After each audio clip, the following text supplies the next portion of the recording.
जिनके लिए उठा रहे थे लगातार आवाज, अब उन्हीं से यहाँ पर मिला है करारा जवाब। जी हाँ, आप सभी को तो पता ही है मंगेश यादव इनकाउंटर के दौरान यहाँ कितना कुछ बवाल सपा पार्टी के मुखिया अखिलेश यादव ने उठाया और कहा कि हमेशा बीजेपी सरकार, खास तौर से यूपी बीजेपी की सरकार जो है पीडीए वर्ग के लोगों को निशाना बनाती है, जाति देखकर इनकाउंटर करती है, गलत तरीके से इनकाउंटर किया, इनकाउंटर फर्जी था।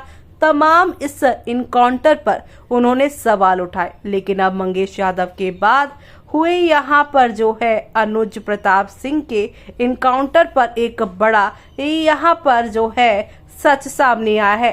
अनुज प्रताप सिंह के इनकाउंटर के बाद उनके पिता धर्मराज ने बड़ा निशाना साध दिया है, वो भी यहाँ पर अखिलेश यादव पर।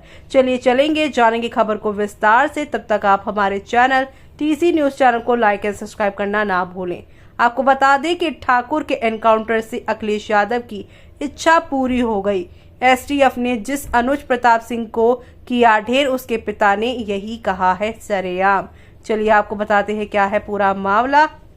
तो सुल्तानपुर डकैती कांड में शामिल बदमाश अनुज प्रताप सिंह को यूपी एसटीएफ और पुलिस ने एनकाउंटर में मार गिराया। अनुज पर 1 लाख रुपए का इनाम था और वो डकैती कांड के बाद से फरार चल रहा था। अनुज के एनकाउंटर पर पिता धर्मराज सिंह ने सपा मुखिया अखिलेश यादव पर निशाना साधा है। धर्मराज ने कहा है कि चलो ठाकुर का एनकाउंटर होने से उसकी यहाँ पर उनकी यानी कि अखिलेश की इच्छा पूर्ति हो गई होगी। सरकार की जैसी मर्जी हो वो वैसा कर सकती है। दरअसल सपा मुखिया ने इससे पहले एनकाउंटर में मारे गए मंगेश यादव के मुद्दे को खूब उठाया था और एसटीएफ पर गंभीर आरोप लगाए थे। उन्होंने जौनपुर निवासी मंगेश यादव के एनकाउंटर को फर्जी बताते हुए कहा था कि सरकार में एसटीएफ सरनेम देकर लोगों को मारती है। उनका कहना था कि यादव होने की वजह से मंगेश को मारा गया, जबकि ठाकुर होने के चलते डकैती कांड के अन्य आरोपी के पैरों में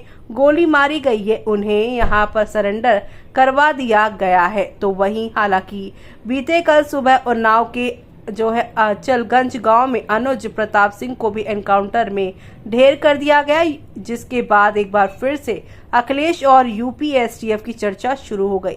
बेटे के एनकाउंटर की खबर लगते ही अमेठी निवासी अनुज के पिता धर्मराज सिंह ने अखिलेश यादव पर तीखी प्रतिक्रिया दी है।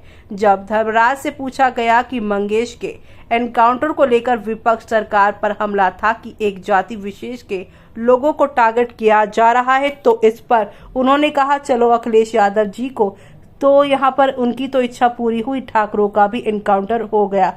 ठाकुर के एनकाउंटर से तसल्ली मिल गई, जिस पर 34 नहीं बल्कि 35-40 केस उनका एनकाउंटर नहीं हो रहा। 1-2 केस वालों को मार दिया जा रहा है। सरकार की मर्जी है, जो चाहे वो कराए। गौरतलब है कि कुछ दिन पहले ही अनुज प्रताप सिंह की बहन ने भी भाई के एनकाउंटर की आशंका जताई थी। उन्होंने कहा था कि पुलिस मंगेश की तरह भाई के एनकाउंटर की भी प्लानिंग कर रही है। बहन ने पुलिस की कार्यशैली पर सवाल उठाते हुए कहा था कि मेरा भाई पढ़ाई करता था, एक दोस्त उसे सूरत घुमाने ले गया था। डकैती के दिन 28 अगस्त भाई से बात हुई थी। 29 अगस्त को अमेठी पुलिस बिहार यानी कि यहाँ पर बीमार पिता धर्मराज को उठा ले गई थी। कई दिनों तक कोई पूछताछ नहीं हुई, कोई सूचना नहीं दी। तो वहीं अनुज प्रताप सिंह अमेठी के मोहनगंज थाने के जनापुर का रहने वाला था। अनुज सुल्तानपुर डकैती गैंग का सरगना बताया जा रहे विपिन सिंह का सबसे करीबी गुर्गा था। विपिन के साथ अनुज गुजरात के एक डकैती कांड में भी साथ था। ये डकैती गुजरात सूरत शहर में हुई थी। एनकाउंटर में मारे गए अनुज प्रताप सिंह पर 2 मुकदमे दर्ज थे, एक सुल्तानपुर में और एक गुजरात में। पुलिस के अनुसार 28 अगस्त को सुल्तानपुर में डकैती के लिए सबसे पहले ज्वेलरी शोरूम में घुसने वाला बदमाश अनुज प्रताप सिंह ही था। सफेद शर्ट पहने अनुज ने ही सबसे पहले शोरूम के अंदर बैठे दुकानदार भरत सोनी और उसके उसके बेटे को यहां पर पिस्तौल तानकर धमकाया था। इस डकैती कांड में शामिल 14 बदमाशों में से अभी 3 की गिरफ्तारी होनी बाकी है। वारदात को अंजाम देने के लिए शोरूम में घुसने वाले 5 बदमाशों में फरार चल रहे फुरकान, अरबाज और अंकित यादव पर भी है 1-1 लाख का इनाम। अंकित पर 5 मुकदमे, अरबाज पर 3 और फुरकान पर 2 मुकदमे दर्ज हैं, जबकि मंगेश यादव पहला ही मारा जा चुका है। वहीं इस मामले में गैंग के सरगना विपिन सिंह ने रायबरेली कोर्ट में सरेंडर कर दिया था। विपिन सिंह वही बदमाश है जिसने मीडिया से बात करते हुए अपने एनकाउंटर की आशंका जताई थी, जिस पर दर्जनों मुकदमे दर्ज हैं। फिलहाल वो जेल में है। ऐसे में अब आपका क्या कहना है इस पूरे मामले पर, हमें कमेंट बॉक्स में कमेंट करके बताना ना भूलें।